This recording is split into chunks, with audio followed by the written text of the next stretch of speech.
welcome and thanks for stopping by Cross My Heart Ministry. My name is Laura McFarland. If this is your first time visiting our channel, I just want to say welcome. I'm the founder and the director of Cross My Heart, and let me just tell you right up front, Cross My Heart Ministry exists to encourage women to love God and to love His Word. That's why on Fridays here on our channel, you're always going to find, Lord willing, a teaching video that either unpacks a passage of scripture or is an extended teaching prompted and coming directly from our Bible study that we are teaching through on Wednesday mornings here locally and live. That's recorded and then edited and brought to you on Fridays. This spring we are continuing our study through Romans. We would love for you to join us for that study. You can click the playlist up above and catch up by watching all the previous Romans video teachings to date, and then jump in and watch the rest of those with us. We would love for you to do that. If you're interested in getting a copy of the book that we are studying through, I can make arrangements to mail you one of those as well. But here on Mondays at the channel, we do something very practical. We call these Martha Mondays after that one of those two sisters in the New Testament from Bethany that was such a good friend of Jesus. And we try to get very practical, offering some tips or recipes or ideas to help you function and keep your home running well. Today's Martha Monday, the theme is sharing 10 ideas to help save you time and money in the kitchen. Now, sometimes you may think, well, the practical and the spiritual are separated. What we do on Monday, what we do on Friday, totally different. But I don't really think that's always true. Because you see, I think part of what trips us up and prohibits us from living in that spiritual realm and really embracing all that God has for us is just the overwhelming nature of living life on a practical basis. I have found personally that when home is organized and when things are flowing well and when my house is clean and tidy and I have a plan for my day, I'm just much more open to hearing from God. I'm not distracted by all the mess and overwhelmed by my to-do list. I think there's a very direct relationship between the practical and the spiritual as we live life here on this planet. When we think about saving time and saving money, those are truly our two greatest resources. When we save time, it frees us up to be able to serve others, to have more time in the Word, to be open for those assignments that the Lord has for us. When it comes to time, it's a great equalizer. Everyone has the same 24-hour time segments of every single day. How we use those time segments effectively varies greatly. And I hope that maybe in a small way, one of the tips that we share today might free up a little time for you. If dinner's already in the freezer, then what would you do with that extra hour and a half that you would otherwise spend prepping? Could you be open to saying, Lord, who do you want me to love on today? Who shall I call? Who shall I write a note to? And then be prepared to be amazed as you follow through in obedience when that person says, when that woman that you call says, how did you know? How did you know I was having a hard time? How did you know that I needed to hear from someone right now at this time? And you can celebrate and you can praise God as you tell her, I didn't, but God did. What a wonderful, sweet blessing to be used by our Lord in the life of another person. Romans 12 tells us that we belong to one another. And part of belonging to one another is being there for one another, loving one another. And what prohibits us and keeps us living in isolation is sometimes just the drudgery and the challenges of living and taking care of all those physical things that are part of our lives. I think saving time will free us up to focus on what is most important in life. And then saving money. Some of us, especially if our children are young and it's kind of early in our adult years, money is very tight, but it never goes completely away, does it? Our senior viewers who are living on a limited income and a fixed income also deal with the realities of living on a budget. And whether or not you would say that you have to live very strictly within your budget, whether you have a little more wiggle room in your budget, I like to say that just because you can does not mean you should. Even if you never have to worry about saving money, or you never have to push your cart through the grocery store and sort of mentally add up how much is there to make sure that you're going to have enough money in your purse to pay for it. If that's not you, or it is you, we still need to be careful and to be good stewards of what God has given to us. Just because we can does not mean we should. If you free up money in your budget, if one of today's tips saves you a little money, how could that extra be used in the kingdom of God?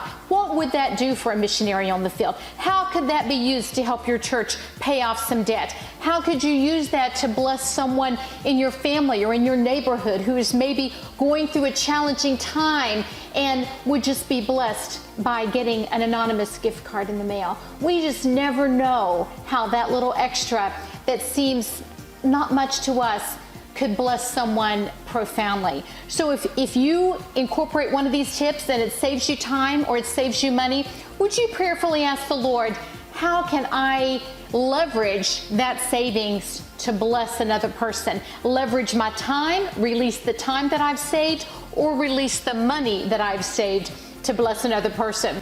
Well, let's get right to it with our 10 ways today that we want to share for saving time and saving money in the kitchen. The first one is depicted here by my Dawn dishwashing liquid and my olive oil.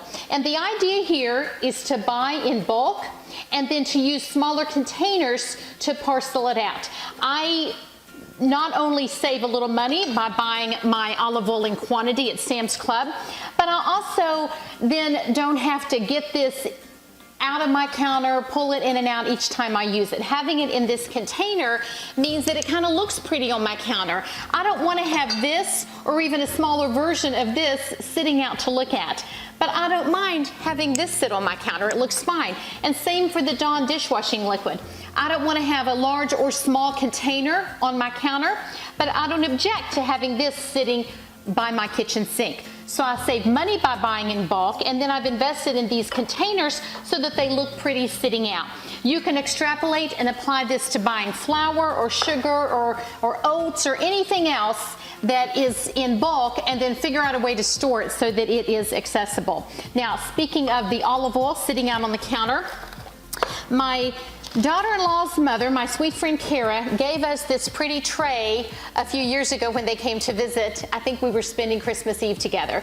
And I just love that tray, and I was trying to figure out a way to use it, and then it dawned on me that I like to keep a few things sitting out on my counter and accessible. It saves me time if these are within reach. So things like my salt and pepper or the seasoned salt. I've found this new product that's a combination of salt and pepper and garlic. My olive oil, of course, the sugar bowl that my husband uses every day to make his tea. And then this sweet little container was my Mama V's. When I visited her house, she always had this on the center of her kitchen table filled with spoons. She just had all these odd spoons, and so that's what I have in here. These aren't spoons that go with my regular everyday silverware. These are just odd spoons that have come from different collections of spoons that I have inherited or received or what have you. But it's amazing how often a spoon is very handy when you're cooking. I use it when I'm making a salad to dip the olives out of a jar. I use it when I have a little bowl and I'm whipping up eggs and I don't want to walk over to the counter and pull out a whisk just to whip those eggs together. My husband uses it to mix the sugar in his tea. Just all sorts of helpful ways that having a spoon available is nice, but also having it in a sweet container that was given to you by someone that you love, well, that's pretty priceless. But all these different things, instead of just having them all sit there in a jumbled mess, having them on a tray just keeps them corralled and pulled together nice and pretty. It also makes it easy. It sort of catches all the crumbs, if you will. If there's salt and pepper or something that drips out or a little bit of sugar gets spilled, it's not on the counter, it's in the tray. And so periodically, I can just take the tray over by the sink, take everything off, dump it out, wipe out the tray, and then put everything back nicely. So there is an idea. If you've got a pretty tray that you want to use and to keep all your things corralled, it will save you some time because all those things are handy and accessible, the things that you use frequently.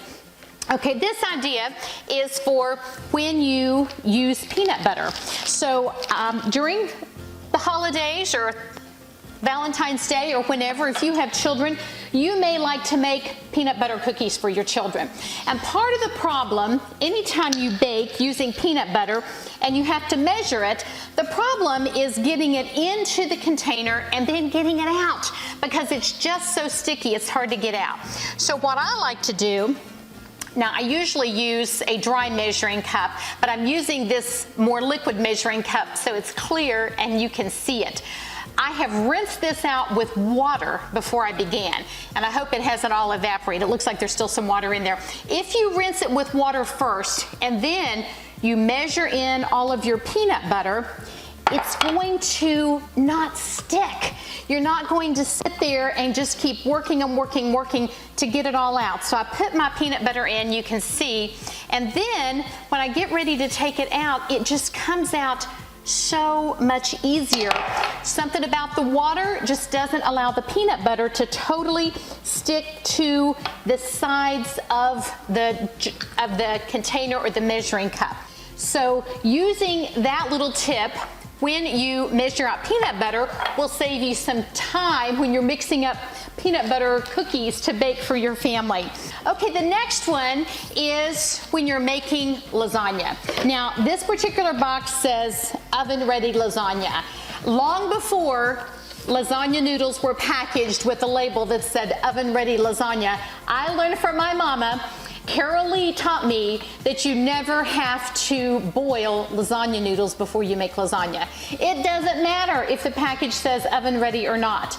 Those lasagna noodles are going to soften up from the sauce that you put on top of them. So when I make lasagna, I spray my pan, I put a layer of sauce, I put on the lasagna noodles, I put another layer of sauce. Sauce always touches the noodles, and then I start in with the cheese. So I put in the cheese, and then I put in another thing of lasagna noodles and then sauce and so on until I get 3 layers up.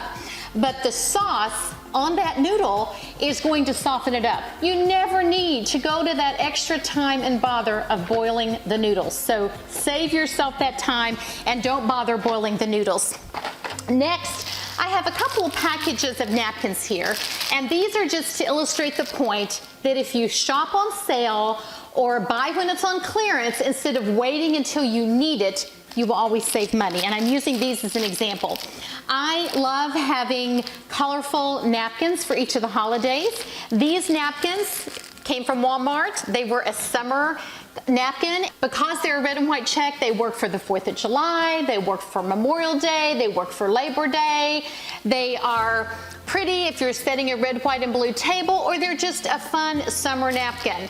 So I think these were originally either 99 cents or $1.99 for a package of 18. When I bought them, they were on clearance for 10 cents. So I picked up 20 packages, and they are never gonna go bad. They're on my pantry shelves. The same for these. I don't still have the price, but I bought these little luncheon napkins also end of season on sale. I like to find them at Walmart or Hobby Lobby or wherever because I love paper napkins. I like to buy them on sale. My motto is never pay retail. It not only works for paper napkins. When I was shopping early on and shopping at the grocery store, I would scour the ads. If I found canned goods on sale, 4 cans for $1, I would buy a case. Now, no way were we going to eat 12 cans of green beans that week, or 24 if I bought 2 cases. But I would much rather get them on sale, 4 cans for $1, than pay 49 cents a can later on. You get the idea. It works for shampoo if I'm matching up a coupon at Walgreens. It works for seasonal items that might go on clearance at Aldi or Walmart or what have you. If it's something that has a longer shelf life, buy it and hold on to it until you need it. If it's something that can be stashed in the freezer, you can extend the life of that item. So always consider, even though I don't need it, am I saving money by buying it now? So that's that idea. My casserole dish is here to remind us to double up. This is a huge way to save yourself some time. If you're going to make poppy seed chicken, go ahead and double the recipe. Serve your family 1 meal tonight and have 1 meal in the freezer for a month from now. or already have a meal ready. Put it in a disposable container and freeze it, because you know a friend is going to be having a baby in a few weeks and you want to have that meal prepared to take to a friend. There's nothing worse than making your husband's homemade dinner and having him come home and smelling it and him getting all excited about having that meal for dinner, only to have you say, well, honey, this one is going to our friends that just had the baby, and you're getting pizza out of a box for dinner. I love having something already frozen, and the great thing about it is you have that mess once, you double up, and then you've got dinner in the freezer. That frees up a big chunk of your afternoon to do something more productive with your time. Speaking of having things accessible like the tray, this is also sort of an idea on that. I have all of my utensils these days in a long drawer in our new house. In other houses I've lived in previously, I didn't always have a lot of drawer space. So I would corral my utensils either in a crock or even in just a pitcher like this so that they're pretty. So you can have all your utensils that you use frequently sort of accessible on your counter. These days, because I have them in a drawer, having that drawer space doesn't necessarily mean they're accessible. If things are just in there in a jumbled mess, they're not really accessible. You dig to find what you need. You want to save that time. So I have these long drawer dividers. This one has all of my spatulas in it. This one corrals all of my wooden spoons. So whether you are putting your utensils in a drawer or whether you are putting them on the counter, you need to have them accessible where you can find them. So that's a tip right there. Let me pull these things out of the way and share with you my hamburger tip. So I did this off screen already ahead of time. When I buy hamburger, I like to buy, in the old days when I had children at home, I would buy it 10 pounds at a time. When you are going to make a recipe that uses hamburger, it makes a big mess. It makes a big greasy mess. There are pans to wash, there are utensils to wash, there's greasy counters to wipe up, there's stinky leftovers to put away. So what I like to do is mess with that ground beef one time instead of 10 times. So when I had children at home, I would brown 10 pounds of ground beef at a time. What I do after I brown it, in order to drain off all of that sticky, greasy mess, is I use a colander. And so I take all of the ground beef from the stock pot that I browned it in, and I move the ground beef into a colander, and then I collect it in a bowl underneath. And I'm always astounded at how much grease I collect in the bowl that I'll need to throw away afterwards. After it's all nice and drained, I allow that ground beef to cool, and then I divide it up. Now, because it's just Kevin and me now, this time, instead of buying 10 pounds of ground beef, I bought a package at Walmart that had 4.5 pounds. So I decided to take that 4.5 pounds and I divided it up equally into 4 packages. So these are all ready to go to be frozen. I've had them in the refrigerator, and so they're ready to go. I'm going to get a Sharpie and label the dates so that I know how long my ground beef has been in the freezer, and it's all ready to go. So there's a little over a pound in each one of these, and it's all set to go. And so instead of browning a pound of ground beef 4 times for 4 meals, I've done it once. If you do 10 pounds, you've saved yourself the bother 10 times. Now, at this season in life, kids are gone. I find myself eating more chicken than beef, so I didn't really feel like I needed 10 pounds of ground beef. But when you think about it, if it's a full day, if you've had to run kids to school or to piano lessons or to soccer practice, or they've had dental appointments, and it's 4 o'clock and you haven't even thought about dinner, you haven't bought anything or laid anything out, think about all the things that you can do with a pound of ground beef. You can probably make spaghetti. You can make tacos. You can whip up a pizza if you know how to make a homemade pizza crust. You can make a soup recipe that calls for a pound of ground beef. In fact, my miracle vegetable soup only has 3 or 4 ingredients. We'll put the link to that below, and you can make soup for dinner. The point is, having the ground beef already in the freezer and ready to go, you lay that out and thaw it very quickly, and you can make tacos, taco salad, a variety of meals that work with 1 pound of ground beef? Leave me a note below in the comments section and let me know your favorite way to use a pound of ground beef. So there you go. You've got that mess once, and you've got 4 meals that come from it. So that's my ground beef tip. The next tip is related to the ground beef or also the chicken, and that is the stinky stuff, the leftover packaging that's going to smell up and stinky up your kitchen or even your garage. Even if you take it out to your trash can, it's going to smell up the garage. If you don't do it right on trash day and get it right out there, it's stuck in the trash all that time. So this may be something that is not new. Maybe many of you have already been doing this, but if not, here's a tip. For the leftover chicken packaging, the leftover meat packaging, the little pieces of fat on the chicken that maybe you cut off, put all that in a grocery bag, tie it up, and then stick that in your freezer. On trash day, I open up my freezer and look for anything that's tied up in this packaging, and I know right off that's something that needs to be thrown out.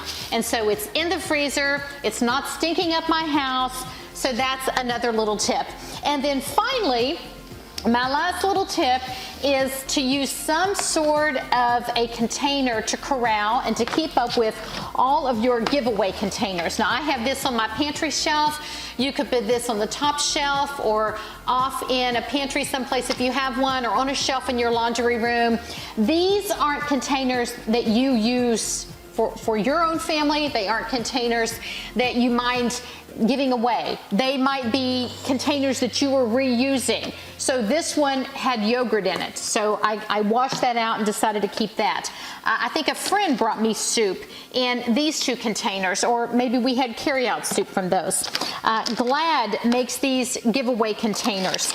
I think these came from Rib Crib with some barbecue sauce on my birthday. The point is, anytime you have these little containers that aren't intended to be used over and over and over again, but they might be able to be used once, hold on to those, because they make great giveaway containers. If you make soup for dinner, or you're going to take a meal to a friend and you're going to take soup, rather than using one of your good Tupperware containers or one of your good pans and then having her with that burden to have to remember to return it, you can just use one of these. Pull it out, let the item cool a little bit, put it in the container, and it's good to go. And you are not burdening her with washing and keeping up with something to return it, and then you don't worry about losing one of your favorite pieces or something that goes with one of your sets. So I hope that one of our 10 ideas today has been a blessing to you. Maybe one of these has given you an idea of how you can save some time or how you can save some money. And again, leave me a note below. Let me know how you would use a pound of ground beef. Or if there's another idea that I didn't cover that has come to mind as I've been sharing that might help one of our other viewers share some time or share some money, go ahead and leave that below as well. We can learn from one another here. You know, the psalmist wrote, "Teach us to number our days that we may gain a heart of wisdom." Part of numbering our days is being good stewards of the days that the Lord has given to us. The days go by, and before we know it, another year has passed. What are we doing this day to love on others, to be the hands and feet of Jesus, to be good stewards of the time and the money that He has given to us? I hope that's your heart today, my friend. I hope today finds you making maximum use of all that the Lord has given you, whether it be time or money, to serve and to glorify Him and to love others well. For Cross My Heart Ministry, I'm Laura McFarland. Thanks for spending this time with us today.